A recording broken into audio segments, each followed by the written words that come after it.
Assalamualaikum sahabat Afsar, cerita inspiratif tentang Islam yang legendaris. Hari ini, saya akan menceritakan kisah dramatis yang penuh dengan pelajaran hidup. Mak Sari, seorang nenek berusia 80 tahun dari Jawa Tengah, mengalami keajaiban besar ketika melahirkan 10 bayi kembar sekaligus. Kehamilannya yang tak terduga mengejutkan dunia medis dan desa sekitarnya. Namun sebelumnya saya sarankan untuk menuliskan sholawat untuk Nabi Muhammad SAW, agar kelak mendapatkan syafaatnya di akhirat. Like dan subscribe channel ini agar tak ketinggalan cerita inspiratif Islam lainnya. Di pelosok Jawa Tengah, terdapat sebuah desa kecil bernama Karangwangi, tempat yang tenang di tengah hamparan sawah luas dan perbukitan hijau. Di desa itu, hidup seorang nenek tua bernama Mak Sari. Wajahnya yang penuh keriput menyimpan kisah hidup yang panjang, penuh perjuangan dan pengorbanan. Ia adalah sosok yang dihormati karena kebijaksanaannya, tetapi sering merasa sepi di usianya yang telah mencapai 80 tahun. Mak Sari adalah seorang wanita sederhana. Ia tinggal di sebuah rumah panggung kecil yang terbuat dari kayu jati tua, warisan dari orang tuanya. Di teras rumahnya, terdapat bangku panjang tempat ia duduk sore hari, menghirup udara segar sambil menatap lembayung senja. Walaupun rumah itu kecil, bagi Mak Sari, itu adalah istana tempat segala kenangan masa lalu hidup. Dulu, ia menjalani hidup bersama suaminya, Pak Idris, seorang petani yang rajin dan penuh kasih. Kehidupan mereka sederhana, tetapi penuh kebahagiaan. Mereka selalu bermimpi memiliki seorang anak yang akan menjadi penerus keluarga. Namun, takdir berkata lain. Tahun demi tahun berlalu tanpa kehadiran tangis bayi di rumah mereka. Mereka mencoba berbagai cara, dari pengobatan tradisional hingga berdoa di makam leluhur, tetapi hasilnya tetap nihil. Apa mungkin kita tak ditakdirkan menjadi orang tua, Pak? Tanya Mak Sari suatu malam dengan nada lirih. Pak Idris, dengan senyum tabahnya, meraih tangan istrinya dan berkata, mungkin Tuhan punya rencana yang lebih baik. Kita diberi waktu untuk mencintai satu sama lain tanpa gangguan. Namun, kebahagiaan kecil itu berakhir 2 dekade lalu. Pak Idris wafat akibat penyakit yang sulit diobati. Kehilangan itu meninggalkan lubang besar di hati Mak Sari, yang tak pernah terisi kembali. Sejak saat itu, ia hidup seorang diri, mencoba menjalani hari-harinya dengan ketegaran. Meski hatinya hampa, Mak Sari tidak membiarkan kesepiannya menghentikan langkahnya. Ia dikenal sebagai tabib desa, yang ahli mengobati berbagai penyakit dengan ramuan tradisional yang diwarisi dari neneknya. Warga desa sering datang kepadanya, meminta nasihat atau sekadar berbagi cerita. Mak Sari itu berkah bagi Karangwangi, kata seorang ibu di pasar. Tapi dia sendiri sering kesepian. Kasihan dia. Setiap malam, setelah seharian melayani orang-orang, Mak Sari duduk di serambi rumahnya, memandangi langit yang bertabur bintang. Ia menghela napas panjang, menatap gemintang yang seakan berbicara padanya. Dalam keheningan malam, ia berdoa dengan suara pelan namun penuh harap.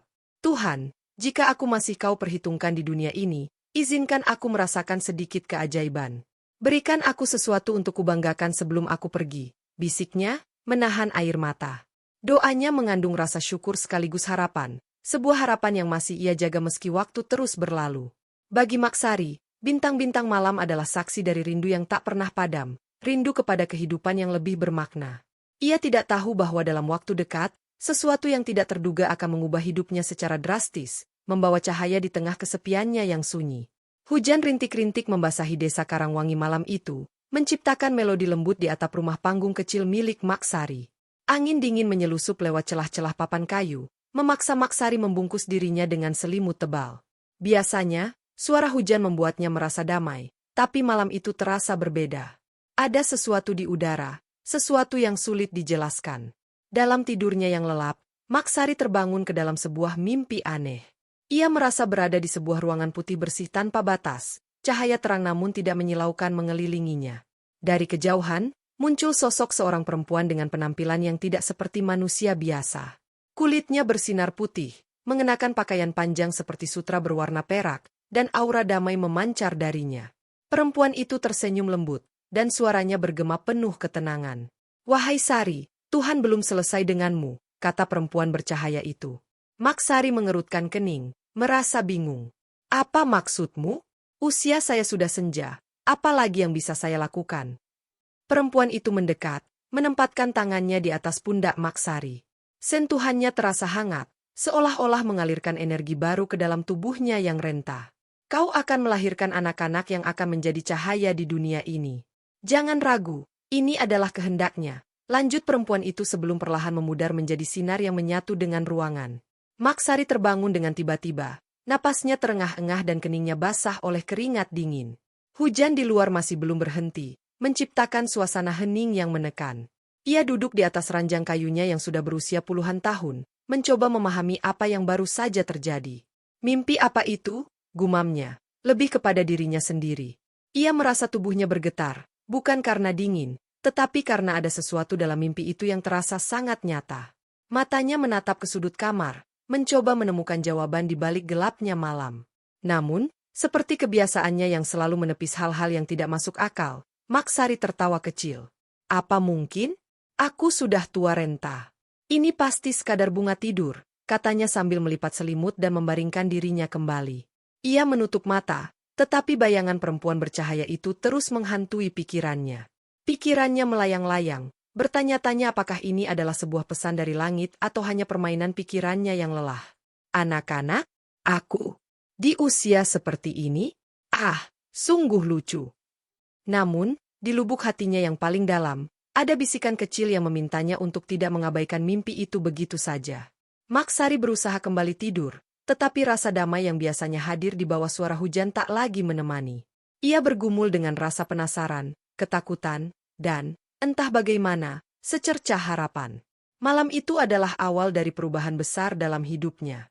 Maksari belum tahu apa yang menanti di masa depan, tetapi firasatnya mengatakan bahwa malam ini lebih dari sekadar bunga tidur. Ini adalah awal dari sebuah keajaiban yang bahkan sulit dipercaya oleh akal manusia. Hari-hari berlalu setelah mimpi aneh Maksari, dan hidup tampaknya berjalan seperti biasa. Ia masih melakukan rutinitas hariannya, menyapu halaman, mengurus ladang kecil, dan membantu warga desa dengan pengobatan tradisional. Namun, sesuatu yang ganjil mulai dirasakannya. Awalnya, Maksari sering merasa mual di pagi hari, perutnya terasa penuh meski hanya minum air.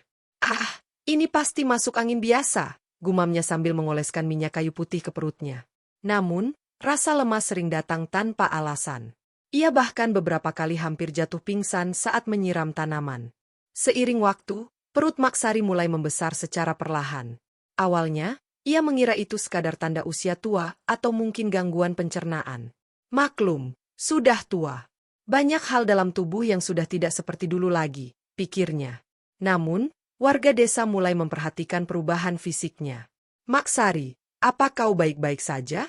Perutmu terlihat lebih besar dari biasanya, tanya Bunarti, tetangga yang biasa membantunya.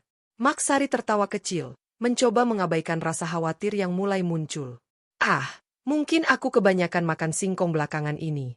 Perutku begini-begini saja. Namun, gejala itu terus memburuk. Mual semakin parah, membuatnya sulit makan dengan tenang. Kelelahan menjadi teman sehari-hari.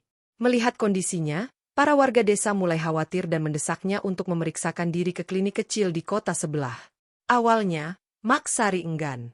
Baginya, dokter terlalu mahal dan pengobatan tradisional sudah cukup. Tapi akhirnya, demi menenangkan orang-orang yang peduli padanya, ia pun pergi. Di klinik, ia diperiksa oleh dokter muda bernama Arman. Arman adalah seorang lulusan baru yang ramah dan telaten, meski wajahnya menunjukkan sedikit kebingungan melihat pasien yang usianya jauh melampaui pasien rata-rata. Setelah memeriksa gejala-gejala Maksari, Arman memutuskan untuk melakukan pemeriksaan ultrasonografi. Saat layar mulai menampilkan gambar-gambar dari dalam tubuh Maksari, alis Arman mengerut tajam. Ia mengarahkan alat lebih teliti, memeriksa dari berbagai sudut. Apa yang ia lihat benar-benar di luar dugaannya. Setelah beberapa menit diam, ia menghela napas panjang dan menatap Maksari. "Mak, ini mungkin terdengar aneh, tapi Anda hamil," katanya dengan nada hati-hati. Maksari terdiam sejenak, lalu tertawa kecil. "Dok, jangan bercanda. Saya ini sudah 80 tahun. Mana mungkin?" Namun, wajah Arman tidak menunjukkan tanda-tanda bahwa ia sedang bercanda. Dengan suara serius, ia berkata, "Mak, ini kenyataan. Dan tidak hanya itu, saya menemukan 10 janin dalam kandungan Anda." Kata-kata itu seperti petir di siang bolong. Maksari hanya bisa memandangi layar ultrasonografi tanpa percaya. Perutnya, yang ia kira buncit karena usia tua, kini menjadi tempat keajaiban yang sulit diterima akal. Ia menggelengkan kepala, mencoba menyangkal kenyataan itu. Apa ini benar? Apa mungkin terjadi? Gumamnya lirih. Arman mengangguk dengan tegas. Saya pun sulit percaya, Mak. Tetapi hasil pemeriksaan ini tidak salah. Ini luar biasa. Kabar itu dengan cepat menyebar ke seluruh desa. Warga yang awalnya penasaran berubah menjadi gempar. Orang-orang datang ke rumah Maksari, beberapa dengan rasa takjub, beberapa lainnya dengan ketidakpercayaan. Apa mungkin ini? Mukjizat Tuhan? Atau ada sesuatu yang lain di balik ini? Bisik salah seorang warga. Namun, bagi Maksari, kegemparan itu belum mengubah rasa bingung dan campur aduk yang ia rasakan. Ia hanya bisa bersandar di dinding rumahnya, menatap langit, berusaha mencari jawaban. Di usia 80 tahun, kehidupan yang tenang dan kesepiannya telah berubah menjadi misteri besar yang akan mengubah segalanya.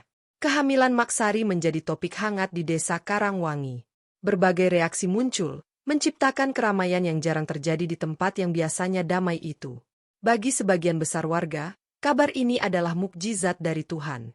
Mereka melihatnya sebagai tanda kebesarannya, sesuatu yang luar biasa terjadi di desa mereka. Namun, tidak semua orang menyambut kabar ini dengan tangan terbuka. Di pasar, terdengar bisik-bisik penuh curiga. Mana mungkin nenek tua seperti dia bisa hamil? Pasti ada sesuatu yang tidak beres, kata seorang ibu muda dengan nada skeptis. Jangan-jangan ini karena ilmu hitam. Aku dengar dia sering bermimpi aneh sebelum ini terjadi, sahut yang lain sambil melirik kiri kanan. Meski dihujani gosip, Maksari memilih tetap diam. Ia sudah terbiasa dengan pandangan tajam dan cibiran. Orang boleh berkata apa saja, yang penting aku tahu siapa yang menentukan nasibku, pikirnya dengan tenang. Hatinya sepenuhnya percaya bahwa kehamilan ini adalah takdir dari Tuhan. Namun, menghadapi hidup sebagai ibu hamil di usia 80 tahun adalah cobaan besar yang harus ia hadapi setiap hari. Tubuhnya semakin melemah, terutama seiring dengan perkembangan kehamilannya. Mual dan pusing tidak hanya terjadi di pagi hari, tetapi sepanjang waktu. Rasa sakit di punggung dan kakinya membuatnya sulit tidur. Jalan pun mulai terasa berat karena perutnya yang semakin membesar. Namun, ia berjuang setiap hari dengan senyum kecil di wajahnya, berusaha menunjukkan kekuatan meskipun tubuhnya hampir tak mampu lagi menanggung beban. Pak Imam, kepala desa yang bijaksana, tidak tinggal dia melihat kondisi Maksari. Sebagai pemimpin yang peduli, ia menggalang dukungan dari warga desa untuk membantu Maksari menjalani hari-harinya. Ini bukan waktu untuk mencibir atau mencurigai.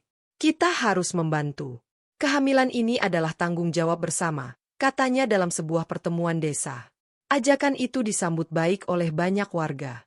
Bergantian, mereka datang ke rumah Maksari untuk membantunya memasak, membersihkan rumah, bahkan mengurus ladang kecilnya. Para pemuda mengambil alih tugas berat seperti mengangkat air dan menyiangi gulma di sawah. Kebaikan itu memberi Maksari kekuatan baru, meskipun tubuhnya masih melemah. Terima kasih, semua. Kalian adalah anugerah untukku, kata Maksari dengan mata berkaca-kaca ketika melihat orang-orang bekerja dengan penuh semangat. Namun, tidak semua perhatian di sekeliling Maksari adalah niat baik. Di balik kerumunan warga yang membantu, ada seorang pria misterius yang sering terlihat mengamati dari kejauhan. Mengenakan pakaian serba hitam dengan topi caping yang menutupi sebagian wajahnya, ia selalu berdiri di pinggir hutan kecil di ujung desa, matanya tajam mengawasi rumah Maksari. Beberapa warga mulai memperhatikan keberadaan pria itu. Siapa dia? Aku belum pernah melihatnya sebelumnya, bisik seorang lelaki kepada temannya saat melihat sosok itu berdiri tidak jauh dari ladang. Aku juga tak tahu. Tapi rasanya aneh dia selalu di sana, sahut yang lain. Maksari tidak terlalu memikirkan rumor tersebut. Ia lebih fokus menjaga dirinya dan kandungannya.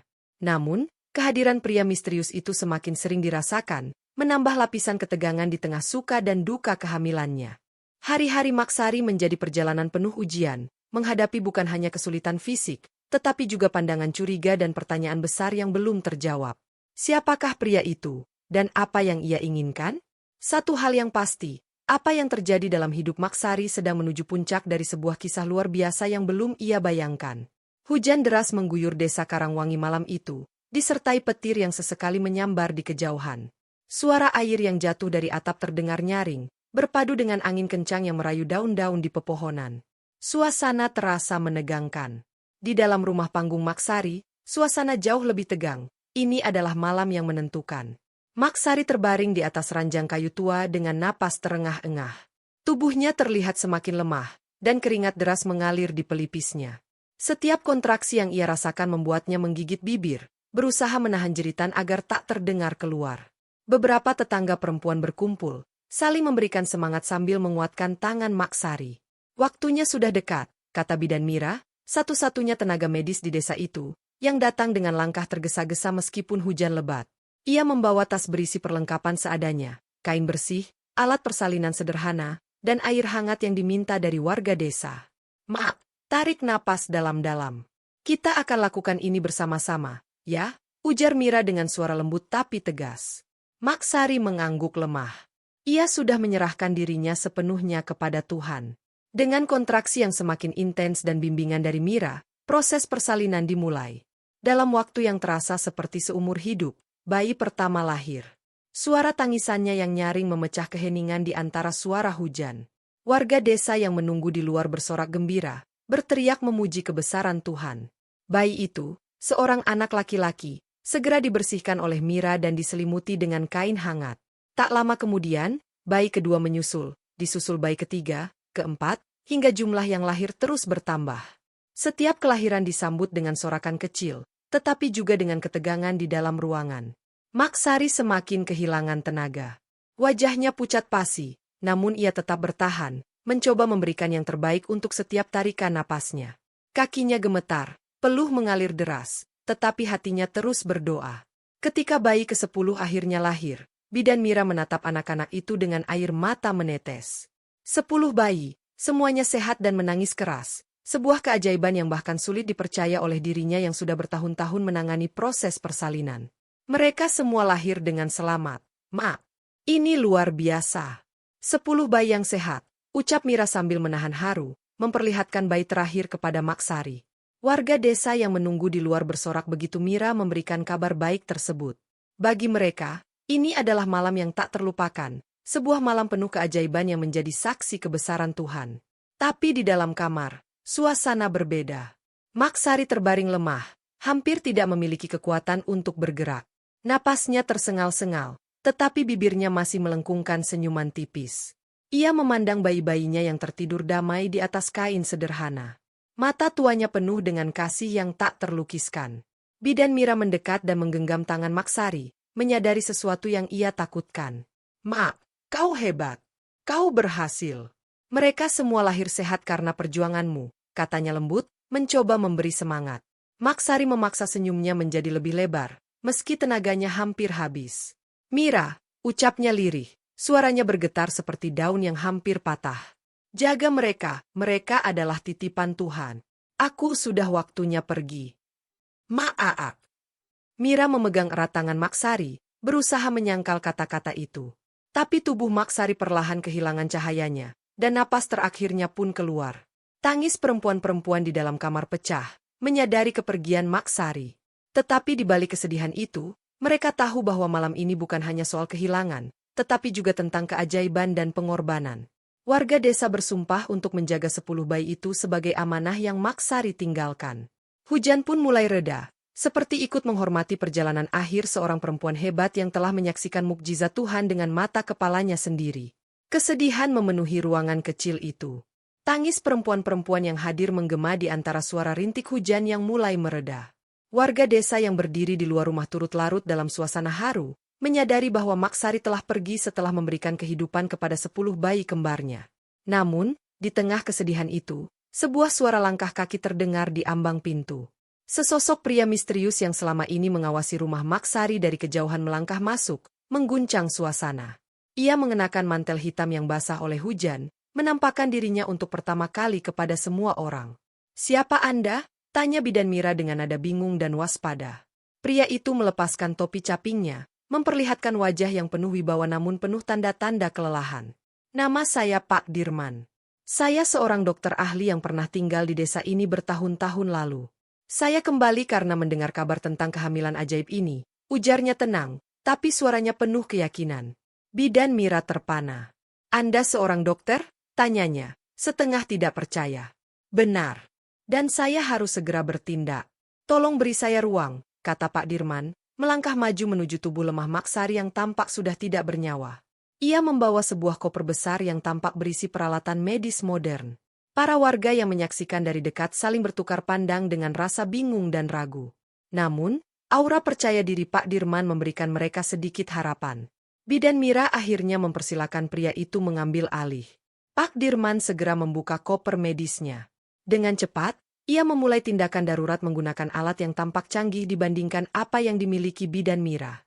Dengan tangan terampil, ia melakukan teknik resusitasi yang menggabungkan teknologi dan keahlian.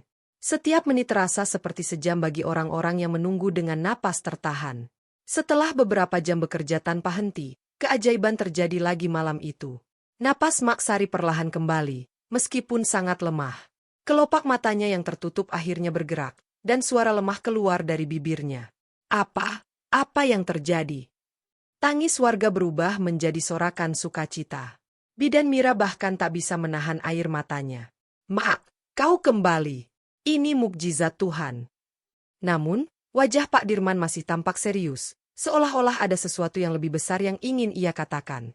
Ketika suasana mereda, ia menatap Maksari dengan penuh perhatian. Maksari, aku harus jujur kepadamu, katanya hati-hati. Maksari menatap pria itu dengan bingung, sementara warga di ruangan menunggu dengan rasa penasaran.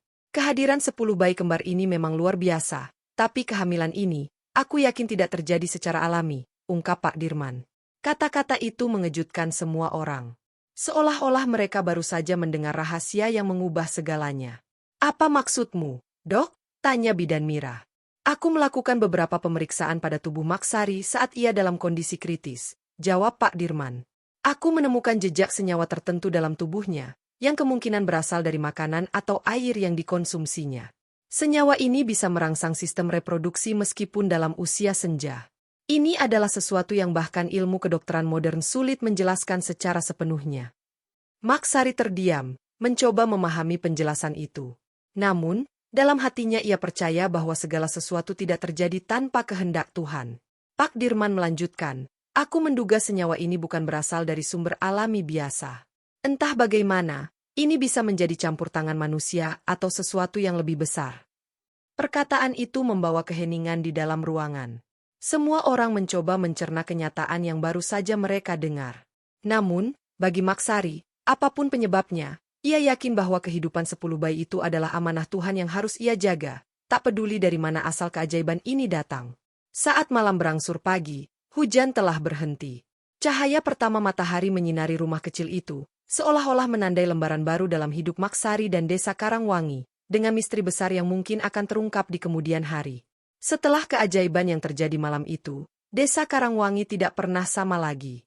Semua orang berbicara tentang Maksari dan 10 bayi kembar yang dilahirkan dengan cara yang hampir mustahil, sebuah kejadian yang sudah melampaui nalar. Namun, ada sesuatu yang lebih dalam yang menarik perhatian Pak Dirman untuk menggali lebih jauh. Ia tidak bisa begitu saja membiarkan misteri itu begitu saja terlupakan. Beberapa hari setelah peristiwa kelahiran, Pak Dirman mulai melakukan penyelidikan lebih lanjut. Ia memeriksa kandungan air di sumur desa yang sejak lama menjadi sumber kehidupan bagi seluruh warga. Sampel air yang diambil melalui alat canggih menunjukkan hasil yang mengejutkan. Air tersebut mengandung mineral yang sangat langka, yang dalam jumlah kecil dapat mempengaruhi sistem hormonal manusia secara signifikan. Mineral ini, kata Pak Dirman sambil meneliti hasil uji laboratoriumnya, mengandung unsur langka yang dapat merangsang tubuh untuk menghasilkan hormon kehamilan. Ini mungkin penjelasan mengapa tubuh Maksari bisa hamil di usia yang sangat tua. Mendengar penjelasan itu, warga desa merasa tercengang. Mereka tak mengerti sepenuhnya, tetapi mereka semakin yakin bahwa ada sesuatu yang lebih besar dari sekadar keajaiban dalam kejadian ini. Namun, meski penjelasan itu ilmiah, rasa ingin tahu mereka tak kunjung reda. Bagaimana mineral itu bisa ada di dalam air? Dari mana asalnya?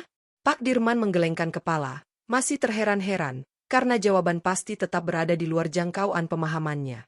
Pada saat yang bersamaan, Pak Dirman menemukan sesuatu yang jauh lebih misterius.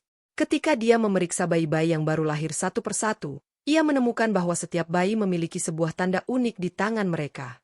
Setiap telapak tangan bayi itu dihiasi dengan bintik kecil berbentuk bintang, yang menyala lembut ketika terkena cahaya matahari. Itu bukan tanda kebetulan, ujar Pak Dirman, menatap para bayi dengan penuh keheranan. Tanda ini menunjukkan sesuatu yang luar biasa. Warga desa yang mengetahui tanda itu mulai berbisik. Ini pasti pertanda besar, kata seorang lelaki yang melihat dengan takjub. Mereka akan membawa perubahan. Meski tanda itu terlihat misterius, Maksari tidak terperangah. Matanya yang sudah sangat tua menatap anak-anaknya dengan penuh cinta. Baginya, bayi-bayi itu adalah berkat Tuhan yang tak bisa dijelaskan dengan kata-kata atau sains. Dalam hati, ia tahu bahwa ini adalah anugerah yang harus ia jaga dengan penuh kasih sayang, seperti halnya ia menjaga hidupnya dengan doa dan ketabahan. Bayi-bayi ini bukan hanya anugerah untukku, tetapi juga untuk dunia, kata Maksari dengan penuh keyakinan kepada Pak Dirman yang duduk di sisinya. Meski tubuhnya sangat lemah, semangat hidup yang menggelora di hatinya tetap bersinar terang. Aku tidak tahu apa yang akan terjadi di masa depan, tapi aku percaya bahwa mereka adalah cahaya bagi dunia yang membutuhkan perubahan. Seiring berjalannya waktu, kehidupan di desa Karangwangi mulai berubah. Warga semakin percaya bahwa keajaiban yang mereka saksikan adalah bagian dari rencana Tuhan yang lebih besar. Mereka menjaga Maksari dan anak-anaknya dengan penuh kasih sayang, menyadari bahwa desa mereka memiliki peran besar dalam perjalanan masa depan yang penuh misteri dan harapan. Bayi-bayi yang lahir itu tumbuh dengan cepat. Meskipun mereka masih sangat muda, sudah ada sesuatu yang berbeda dalam tatapan mata mereka. Sebuah kilau cahaya, yang seakan-akan menunjukkan bahwa mereka memiliki takdir besar. Dunia mungkin belum siap untuk menerima mereka, tetapi dalam hati Maksari, ia tahu bahwa anak-anaknya akan menjadi generasi yang membawa perubahan, sesuai dengan janji yang diberikan Tuhan. Kisah Maksari dan 10 bayi kembarnya segera menyebar ke seluruh penjuru dunia. Berita tentang kehamilan yang mustahil dan kelahiran bayi-bayi dengan tanda misterius itu mengundang perhatian dari berbagai kalangan, ilmuwan, jurnalis, bahkan tokoh agama. Mereka datang dari berbagai negara, tertarik untuk mencari penjelasan ilmiah maupun spiritual mengenai kejadian luar biasa yang terjadi di desa Karangwangi, sebuah desa kecil yang dulunya tak pernah masuk dalam peta dunia. Maksari, yang sejak awal memilih untuk menjalani hidup sederhana, tetap tegar meski mendapat perhatian yang luar biasa. Ia tidak pernah berpikir untuk memanfaatkan ketenarannya. Warga desa mendukung penuh kebijakan Maksari untuk tetap hidup tanpa perubahan besar. Ia menyadari bahwa mukjizat yang terjadi padanya bukanlah untuk dipamerkan, melainkan untuk mengajarkan semua orang tentang kebesaran Tuhan dan tentang menjalani hidup dengan rendah hati. Hari-hari di desa Karangwangi kini penuh dengan pertanyaan. Bagaimana ini bisa terjadi? Para ilmuwan bertanya satu sama lain. Apakah air sumur itu benar-benar memiliki kandungan yang bisa memicu kehamilan di usia senja? Tak seorang pun bisa memberi jawaban pasti. Banyak yang menyarankan untuk meneliti lebih jauh kandungan air, tetapi, meskipun banyak hipotesis yang beredar, tak ada satupun penjelasan yang memadai secara ilmiah. Seiring berjalannya waktu, para ilmuwan akhirnya menyadari bahwa mungkin ada yang jauh lebih besar dan lebih misterius dari sekadar analisis ilmiah belaka. Bahkan tokoh agama juga datang ke desa itu. Mereka memandang peristiwa ini sebagai tanda kasih dan kemurahan Tuhan. Ini adalah mukjizat, sebuah pelajaran bagi kita semua, kata seorang ulama terkenal yang mengunjungi Maksari. Tuhan memberikan kehidupan baru bahkan di akhir usia seorang hambanya. Ini mengajarkan kita bahwa tidak ada yang terlambat bagi siapapun yang percaya kepadanya. Namun, meski menjadi pusat perhatian dunia, Maksari tetap tak berubah. Setiap hari ia merawat anak-anaknya dengan penuh kasih sayang. Sambil bekerja di ladang kecil miliknya, ia juga mengajari mereka untuk hidup dengan kesederhanaan dan berbagi kebaikan dengan sesama. Bersyukurlah pada Tuhan setiap hari, ucapnya kepada anak-anaknya, karena kehidupan yang kita terima bukan untuk kita nikmati sendiri. Ada banyak orang yang membutuhkan kasih sayang dan kebaikanmu. Kehidupan bayi-bayi itu juga penuh keajaiban. Mereka tumbuh dengan cepat dan menunjukkan kecerdasan serta rasa empati yang luar biasa. Setiap anak memiliki kepribadian yang unik. Ada yang pendiam namun bijaksana, ada yang periang dan penuh semangat, sementara yang lainnya sangat sabar dan penuh kasih sayang. Mereka membawa kehangatan dan harapan baru bagi desa yang semula tak lebih dari sebuah titik kecil di peta. Desa itu kini menjadi tempat yang dikunjungi banyak orang dari berbagai penjuru dunia, bukan hanya untuk menyaksikan bayi-bayi kembar itu, tetapi juga untuk belajar tentang keberanian, kasih sayang, dan kerendahan hati. Maksari sendiri selalu mengingatkan mereka untuk tidak melupakan asal-usul mereka. Kalian bukan hanya anugerah untuk aku, tetapi juga untuk dunia. Gunakanlah karunia yang diberikan Tuhan dengan bijak, karena Tuhan melihat segala hal yang kalian lakukan, katanya dengan mata yang penuh haru. Kisah Maksari dan 10 anaknya telah menginspirasi banyak orang. Mereka menunjukkan kepada dunia bahwa tidak ada waktu yang terlalu terlambat untuk perubahan, dan bahwa bahkan di usia senja, kehidupan masih bisa dimulai kembali dengan cara yang luar biasa. Dunia bisa saja menjadi tempat yang lebih baik jika kita semua memiliki hati yang terbuka dan menjalani hidup dengan cinta kasih yang tulus. Hidup Maksari penuh dengan suka dan duka, namun keajaiban yang terjadi padanya membuatnya dikenang dengan penuh penghormatan dan cinta. Meskipun sudah melalui banyak cobaan, di usia senjanya ia menunjukkan kepada dunia bahwa harapan tidak mengenal batas. 10 bayi kembar yang ia lahirkan telah menjadi simbol keajaiban, kekuatan, dan iman yang tak tergoyahkan. Mereka bukan hanya anak-anak yang luar biasa, tetapi juga cahaya yang menerangi jalan bagi banyak orang yang kehilangan arah. Sepanjang hidupnya, Maksari telah menjadi teladan bagi banyak orang. Ia dikenal sebagai sosok yang bijaksana dan penuh kasih sayang. Kehidupannya yang sederhana di desa Karangwangi tidak hanya menginspirasi penduduk desa, tetapi juga mengubah cara pandang dunia tentang apa yang mungkin terjadi apabila seseorang tetap berpaut pada harapan dan iman. Semua orang yang datang ke desa itu, baik ilmuwan, jurnalis, atau tokoh agama, menyaksikan betapa luar biasanya kehidupan seorang wanita tua yang mampu menantang hukum alam dengan keajaiban yang tak bisa dijelaskan secara ilmiah. Bayi-bayi yang lahir darinya tidak hanya membawa keajaiban fisik, tetapi mereka juga tumbuh menjadi generasi penerus yang membawa perubahan. Setiap langkah yang mereka ambil, setiap kata yang mereka ucapkan, mengingatkan orang-orang bahwa hidup ini penuh dengan misteri dan kemungkinan, bahkan saat segala harapan hampir padam. Mereka memancarkan energi yang berbeda, seperti bintang yang bersinar di langit malam, mengilhami banyak orang untuk tetap berharap, tidak peduli seberapa besar tantangan yang mereka hadapi. Maksari, meski usianya semakin tua, selalu mengajarkan anak-anaknya dan warga desa bahwa hidup tidak bisa dipahami dengan nalar semata. Ketika kita merasa Tuhan telah jauh, sesungguhnya Dia sedang menunggu untuk memberi kita kesempatan baru, ujar Maksari dalam setiap kesempatan. Sederhana, tetapi penuh makna. Ia selalu mengingatkan untuk tidak melupakan rasa syukur dalam setiap langkah hidup. Ketika akhirnya ajal menjemput Maksari setelah lebih dari 80 tahun hidup dengan penuh perjuangan dan cinta, dunia merasa kehilangan, tetapi juga menghormati warisan yang ia tinggalkan. 10 anak yang dilahirkannya kini telah menjadi pembawa perubahan di banyak tempat, dengan setiap langkah mereka menggenggam amanah besar yang diwariskan oleh ibu mereka. Makam Maksari terletak di bukit kecil di dekat desa, di tempat yang sering dikunjungi orang-orang yang ingin merenung dan berdoa. Di atas batu nisannya tertulis kalimat sederhana namun sangat mendalam. Di usia senja, Tuhan menanam cahaya untuk masa depan. Kalimat itu menggambarkan seluruh hidup Maksari yang menjadi bukti bahwa tidak ada waktu yang terlalu terlambat untuk membawa perubahan. Bahkan ketika kehidupan tampaknya sudah mendekati ujungnya, Tuhan masih memiliki rencana besar yang tak terduga, memberi harapan bagi masa depan yang lebih terang. Setiap pengunjung makamnya pulang dengan perasaan penuh keajaiban, hati yang lebih ringan, dan semangat yang lebih besar untuk menghadapi hidup dengan penuh harapan dan ketabahan. Maksari kini tidak lagi ada secara fisik, tetapi kisahnya akan selalu hidup dalam ingatan mereka yang terinspirasi oleh keberanian, cinta, dan keyakinannya pada Tuhan. Seperti bintang-bintang di langit malam yang tetap bersinar meskipun ada ribuan tahun yang telah berlalu, begitu pula cahaya yang ia tanamkan di dunia ini, tetap hidup, memberi inspirasi bagi generasi yang akan datang.